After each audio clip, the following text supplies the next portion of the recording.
इन्नल हम्दुलिल्लाह नहमदुहु व नस्तईनुहु व नस्तगफिरुहु व नऊज़ु बिल्लाहि मिन शुरूरि अनफुसिना व मिन सय्यिआति अअमालिना मन यहदिहिल्लाहु फला मुज़िल्ल लहु व मन युज़लिल्हु फला हादिय लहु व अशहदु अन ला इलाहा इल्लल्लाहु वहदहु ला शरीका लहु व अशहदु अन्न मुहम्मदन अब्दुहु व रसूलुहु अम्मा बाद फ़इन्न खैरल हदीस किताबुल्लाह व खैरल हदी हदी मुहम्मदिन सल्लल्लाहु अलैहि वसल्लम व शर्रल उमूरि मुहदसातुहा व कुल्लु मुहदसतिन बिदअ व कुल्लु बिदअतिन ज़लालह व कुल्लु ज़लालतिन फिन्नार फ़अऊज़ु बिल्लाहि स्समीइल अलीम मिनश शैतानिर रजीम मिन हम्ज़िहि व नफ़्ख़िहि व नफ़्सिहि बिस्मिल्लाहिर रहमानिर रहीम क़ुल इन्न सलाती व नुसुकी व महयाया व ममाती लिल्लाहि रब्बिल आलमीन व क़ाल तआला फ़ी मौज़िइन आख़र इन्ना अअतैनाकल कौसर फ़सल्लि लिरब्बिका वनहर इन्न शानिअका हुवल अबतर व फ़ी मौज़िइन आख़र वलिकुल्लि उम्मतिन जअलना मनसकन लियज़्कुरु इस्मल्लाहि अला मा रज़क़हुम मिन बहीमतिल अनाम व क़ाल अन्नबिय्यु सल्लल्लाहु अलैहि वसल्लम मन वजद साअतन व लम युज़ाहि फला यक़रबन्न मुसल्लाना रवाहु इब्न माजा। रब्बि इश्रह ली सदरी व यस्सिर ली अमरी वहलुल उक़दतम मिन लिसानी यफ़क़हू क़ौली रब्बि ज़िदनी इल्मा आमीन अल्लाहुम्मा रब्बि ज़िदनी इल्मा आमीन। तमाम किस्म की तारीफ़ उस अल्लाह के लिए लायक व ज़ेबा है जिसने अपने दोनों हाथों से हज़रत आदम अलैहिस्सलातु वस्सलाम को बनाया और उन्हीं हज़रत आदम से इंसानी नस्ल को आगे बढ़ाया और इंसानी नस्ल को आगे बढ़ाने के बाद इन्हीं इंसानों के अंदर से अपने नेक बंदों को नबी बनाया, रसूल बनाया। आखिर में प्यारे नबी जनाब मोहम्मद रसूलुल्लाह सल्लल्लाहु अलैहि वसल्लम को क़यामत तक आने वाले तमाम इंसानों के लिए रहमत बना के भेजा। दरूद व सलाम नाज़िम व तमाम नबियों पर ख़ास तौर से अल्लाह के आखिरी नबी प्यारे नबी जनाब मोहम्मद रसूलुल्लाह सल्लल्लाहु अलैहि वसल्लम पर अल्लाहुम्मा सल्लि व सल्लिम व बारिक अलैहि। सामईन, आज के इस जुमा के खुतबे के अंदर जिस मौजू के ताल्लुक़ से बातें करूँगा वो है क़ुरबानी के मसाइल। इस वक्त हमारे सामने ईद उल अज़हा का मौका है और चंद दिनों के बाद अन करीब एक ऐसा दिन आने वाला है जो दिन मुसलमानों के नज़दीक बड़ी इज़्ज़त की निगाह से देखा जाता है। इस्लाम के अंदर उस दिन को बड़ा मकाम हासिल है और अल्लाह के नबी सल्लल्लाहु अलैहि वसल्लम को वो दिन बहुत ही ज़्यादा पसंदीदा था। तो बग़ैर किसी तमहीद के मैं क़ुरबानी के चंद मसाइल इंशाअल्लाह आपके सामने रखूँगा और बात को ख़त्म करूँगा। अल्लाह ताला से दुआ है वो हमें इन बातों को सुनने के बाद अमल की भी तौफ़ीक़ अता फ़रमाए। क़ुरबानी एक ऐसा अमल है जो अल्लाह के नबी सल्लल्लाहु अलैहि वसल्लम को सहाबा-ए-किराम को बहुत ही ज़्यादा पसंदीदा था। यही वजह है कि मुहद्दिसीन ने क़ुरबानी को सुन्नत करार दिया है। हज़रत अब्दुल्लाह इब्न उमर रज़ियल्लाहु तआला अन्हु से सवाल हुआ कि अब्दुल्ला ये क़ुरबानी जो है ये क्या है, क्या वाजिब है, क्या है? तो हज़रत अब्दुल्लाह इब्न उमर का बड़ा प्यारा जवाब था, ज़हा रसूलुल्लाह सल्लल्लाहु अलैहि वसल्लम वल मुस्लिमून। अल्लाह के नबी ने क़ुरबानी की, मुसलमानों ने क़ुरबानी की है, यानी सहाबा ने। कहा कि नहीं, मैं तुमसे पूछना चाहता हूँ वाजिब है क्या है ये? तो हज़रत अब्दुल्लाह इब्न उमर ने उसको डांटा, कहा ताक़िल, क्या तेरे अंदर दिमाग नहीं है? क्या तू बेवकूफ़ है? क्या तू पागल है? क्या अक़ल तेरे पास नहीं है? मैं तुझसे कह रहा हूँ कि अल्लाह के नबी ने क़ुरबानी की, सहाबा ने की, तू भी कर। तो आज हमारा जहन, हमारा मिजाज ऐसा बन गया है, अच्छा ये बताओ ये अमल सुन्नत है कि क्या है, फ़र्ज़ है, वाजिब है? भाई नबी ने कर लिया, आप कर लो। कोई अमल नबी से साबित है, इससे बड़ी और क्या दलील है आपके पास? जब कोई अमल नबी से साबित हो गया, अब उसके अंदर ये कहने की गुंजाइश नहीं है कि ये फ़र्ज़ है, वाजिब है, सुन्नत है, क्या है? नबी ने क्या कर डालिए उस काम को। अब जब नबी का हुक्म आ गया, कर जाइए आप उस काम को। तो ये क़ुरबानी एक ऐसा अमल जो अल्लाह के नबी सल्लल्लाहु अलैहि वसल्लम ने सारी ज़िंदगी किया, सहाबा ने भी किया। इस क़ुरबानी की इतनी ताकीद सुनन इब्न माजा अबू दाऊद की हदीस के मुताबिक अल्लाह के नबी ने फरमाया, मन वजद साअतन, जिस आदमी के पास ताकत है क़ुरबानी करने की, फ़नम युज़ाही, अगर वो आदमी क़ुरबानी ना करे, फ़ना यक़रबन्ना व फ़ी रिवायतिन फ़ना यहज़ुरना मुसन्नाना, उस आदमी को हमारी ईदगाह में आने की ज़रूरत नहीं है। यानी इतना सख्त हुक्म आपका कुर्बानी के ताल्लुक़ से कि आपके पास अगर गुंजाइश है आप कुर्बानी कर सकते हैं। असनाफ का तो यहाँ तक मामूम था, उनकी आदत ये थी अगर आप जो है कर्ज़ा ने की कुर्बानी कर सकते हैं, वो कर्ज़ा अदा कर सकते हैं तो कुर्बानी कीजिए आप। आज हमें इतना सा बस बहाना चाहिए, हालात नहीं है हमारे पास, हम बच जाते हैं। याद रखिए क़यामत के दिन एक एक अमल की बुनियाद, एक एक अमल का फैसला नियत की बुनियाद पर होगा। हमारे पास होता तो बहुत कुछ है लेकिन हम बस टांग मटोंग कर जाते हैं और बहाने बना के बच जाते हैं। आप हमसे, अपने आप से, समाज से बच सकते हैं, लेकिन वो ज़ात जिसकी निगाह सारी दुनिया के ऊपर है, जिसकी निगाह रात के अंधेरे में काले पत्थर पर चलने वाली काली चींटी पर है, वो आपकी एक एक निगाह को जानता है, एक एक नियत को समझता है वो। इसलिए मैं अक्सर खुतबों में कहा करता हूँ, आप दुनिया में रुसवा हो जाए कोई परवाह नहीं है, कोई परवाह नहीं है। कुछ दिनों के बाद वही आपका स्टेटस मिल जाएगा आपको, लेकिन अगर वहाँ रुसवा हो गए क़यामत के दिन, वो बेइज्जती वापस, इज़्ज़त वापस नहीं मिल सकती आपको। इसीलिए इब्राहीम अलैहिस्सलाम ने दुआ की थी अल्लाह ताला से, वला तुख़ज़िनी यौम युबअसून, जब क़यामत का दिन कायम होगा, जब दुनिया ख़त्म हो जाएगी, जब इंसानों को तू दोबारा ज़िंदा करेगा, उस दिन मुझे रुसवाई से बचाना, ना बेइज्जती से बचाना मुझे। असल बेइज्जती तो वहाँ की है।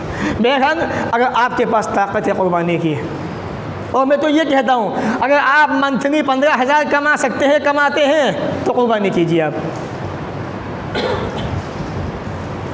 कितना बहुत आसानी से कुर्बानी कर सकते हैं आप। बचिए, नियत अच्छी कीजिए आप, नियत अच्छी होगी इंशाअल्लाह अल्लाह ताला असबाब खुद बहुत पैदा फरमा देगा।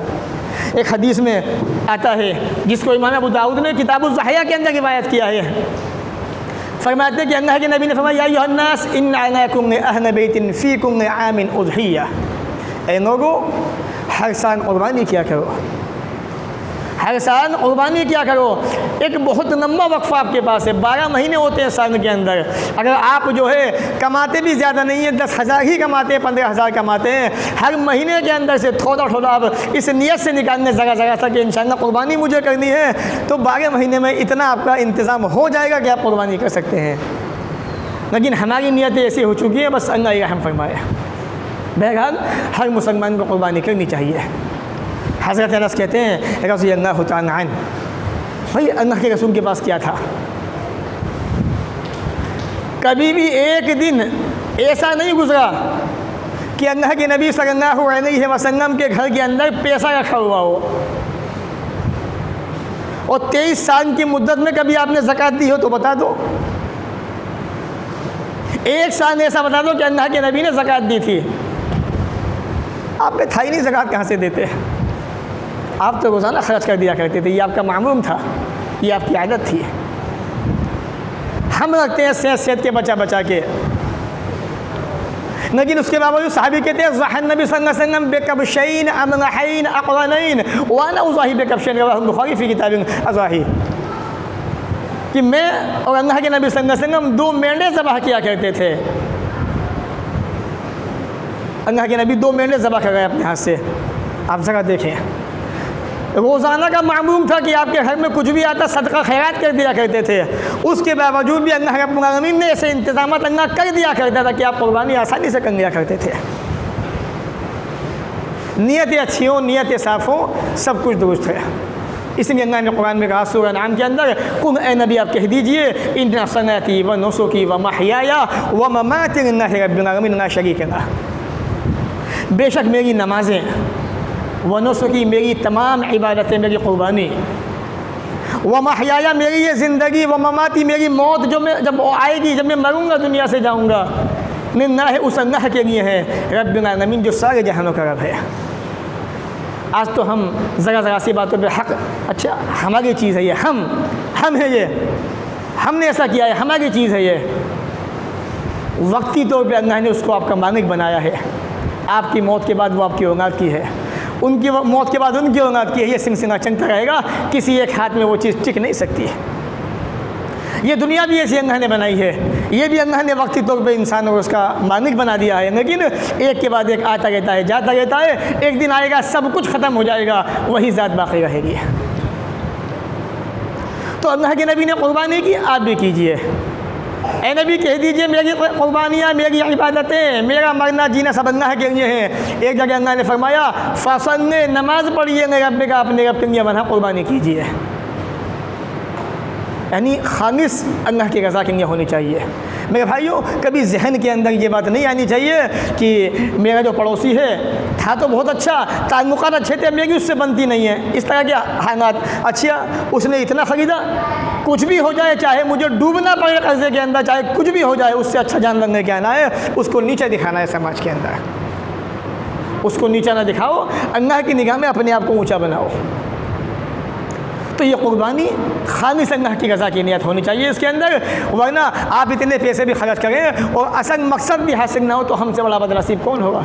कोई नहीं होगा। इसीलिए कुर्बानी के ताल्लुक़ से इस तरह की बातें समाज के अंदर नहीं होनी चाहिए। अल्लाह के प्यारे नबी जनाब मोहम्मद रसूलुल्लाह सल्लल्लाहु अलैहि वसल्लम हर साल कुर्बानी क्या करते थे, आपको भी करनी चाहिए। और कुर्बानी के अंदर कुछ चीज़ें बड़ी अहम है, उनको हमें हमेशा याद रखना चाहिए। कुर्बानी का जानवर जब ख़रीदें बड़े हिसाब से, ज़िम्मेदारी के साथ में, उसके अंदर कोई कमी तो नहीं है। जानवर इतना दुगना पतला तो नहीं है कि उसमें गूदा ही ना हो, उसकी टांग तो ठीक ठाक है, उसका कान तो ठीक ठाक है, बीमार तो नहीं है, उसे परेशानी तो नहीं है। ये सारी चीज़ें देखने के बाद ख़रीदिए। अल्लाह के नबी ने फरमाया अरबा न तजूज़ फिल मज़ाही, 4 किस्म के जानवर ऐसे हैं जिनकी कुर्बानी करना जायज़ नहीं है।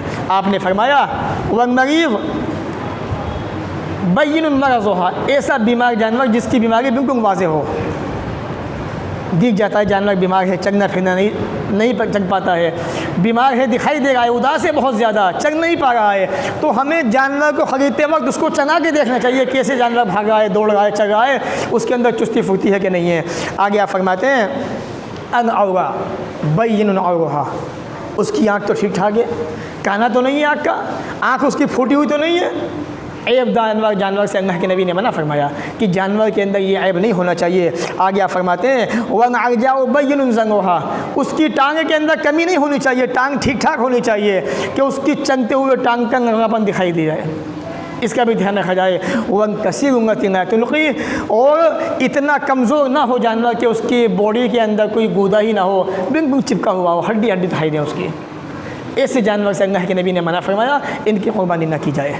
और बाज़ रिवायत में आता है कि वअन नस्तशरिफ़न आइना वन उज़ुना, हज़रत ने कहते हैं कि हम जानवर ख़रीदते थे तो उनके कान, उनके नाक अच्छी तरह से देखते थे, कहीं इनमें कोई कमी तो नहीं है।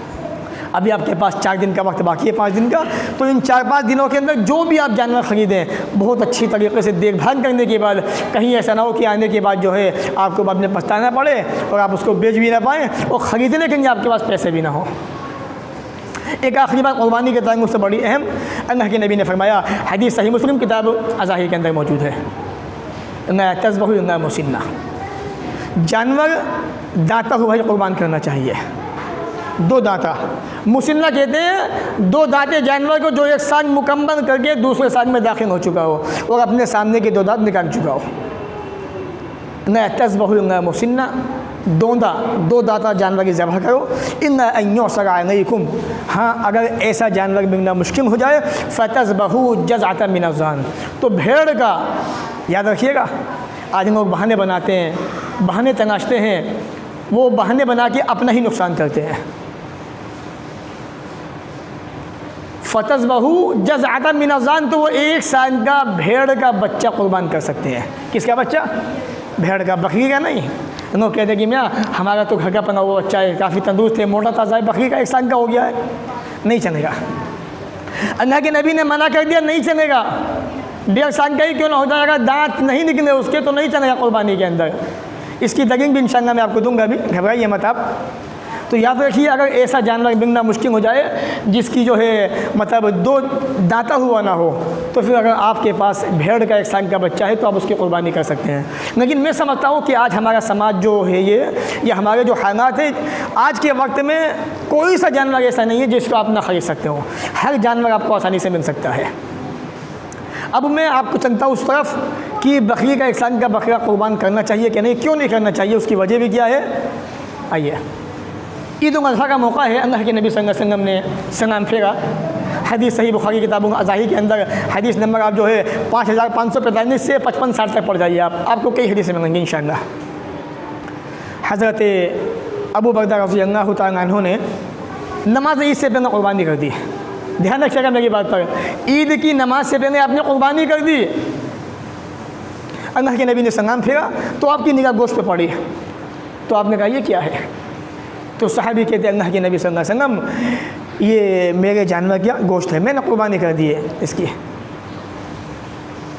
ये गोश्त मेरे जानवर का है, मैंने कुर्बानी कर डाली इसकी। तो आपने फरमाया मन ज़बह क़ब्ल फ़इन्नमा ज़बह लिनफ़्सी, जिसने नमाज से पहले कुर्बानी की उसने अपने लिए कुर्बानी की है, अपने नफ्स के लिए, या क़द्दमहु लिअहलिही, उसने अपने घर वालों के लिए ऐसा किया है। लैसा मिनन नुस्क फ़ी शैइन, सही बुखारी के अल्फाज़ है, कुर्बानी का इससे कोई ताल्लुक़ नहीं है, यह कुर्बानी नहीं हुई। अब क्या, अब सहाबी के अल्लाह के नबी मेरे पास तो जानवर है नहीं, अब मैं क्या करूँ? कहा यहाँ मेरे पास एक बकरी का बच्चा है, इन्ननी इंदी दाजिनन, और ऐसा बच्चा है जो 2 बकरों के बराबर है तंदुरुस्ती के अंदर, इतना मोटा ताज़ा है मेरे पास। कहा अच्छा करने क्या हो? कहा ज़ाहिब ही अंता, इसकी कुर्बानी तुम कर डालो, वलन तस्मुहा लिअहदिन बअदका, लेकिन तुम्हारे बाद ये कुर्बानी किसी के लिए जायज़ नहीं होगी। ये सही बुखारी के अल्फाज़ हैं। क्या कहा आपने? सहाबी ने कुर्बानी कर दी ईद की नमाज से पहले, आपने कहा कुर्बानी नहीं हुई तुम्हारी। कहा मेरे पास तो है नहीं, अब मैं क्या करूं? लेकिन मेरे पास एक बच्चा है बकरी का बच्चा, याद रखिए। तो कहा कि ठीक है उसको कर डालो, लेकिन तुम्हारे बाद किसी के लिए भी इसकी कुर्बानी जायज़ नहीं है। कोई भी आदमी उम्मत के अंदर बकरी के 1 साल के बच्चे की कुर्बानी नहीं कर सकता जब तक कि वो दाता हुआ ना हो। कुर्बानी के अंदर शर्त है दाता होना, ये सामने के दांत जो उसके निकलने चाहिए। अक़ीक़े में कोई शर्त नहीं है। अक़ीक़े के अंदर आप बग़ैर दाता भी कर सकते हैं, दाता वो दोनों कर सकते हैं, कुर्बानी के अंदर आपको दाता हुआ जानवर ही ज़बह करना पड़ेगा। दूसरी चीज़ मैं आपको बता दूं, आज हमारे समाज के अंदर कुछ लोग इस तरह के हैं जो आवाम को इस तरह के फतवे दे देते कि नहीं कोई बात नहीं है, घर का पना हुआ एक संग कर डालो उसको। मेरे भाई कुर्बानी नहीं होगी आपकी, याद रखिए। अगर कुर्बानी का सवाब पाना चाहते हैं, ये चाहते हैं कि हमारी कुर्बानी अल्लाह के यहाँ पे काबिल कबूल हो, अल्लाह हमसे राज़ी हो जाए, तो उस बकरी के 1 साल का जो बच्चा पना हुआ है आपके पास पैसे नहीं है, उसको बेच दीजिए आप, और उसके अंदर कुछ पैसे बना के नया खरीदिए आप 2 दाता, जिसकी कुर्बानी शरीयत के अंदर काबिल तारीफ़ है, जिसकी कुर्बानी में सवाब है, वो आप ज़बह कीजिए आप, अगर सवाब पाना चाहते हैं। बाकी आपका मिजाज जहन ऐसा है कि नहीं जी हम तो फ़ना हैं, हम तो उनको मानते हैं, तो वो आपका मसला है, आप जाने।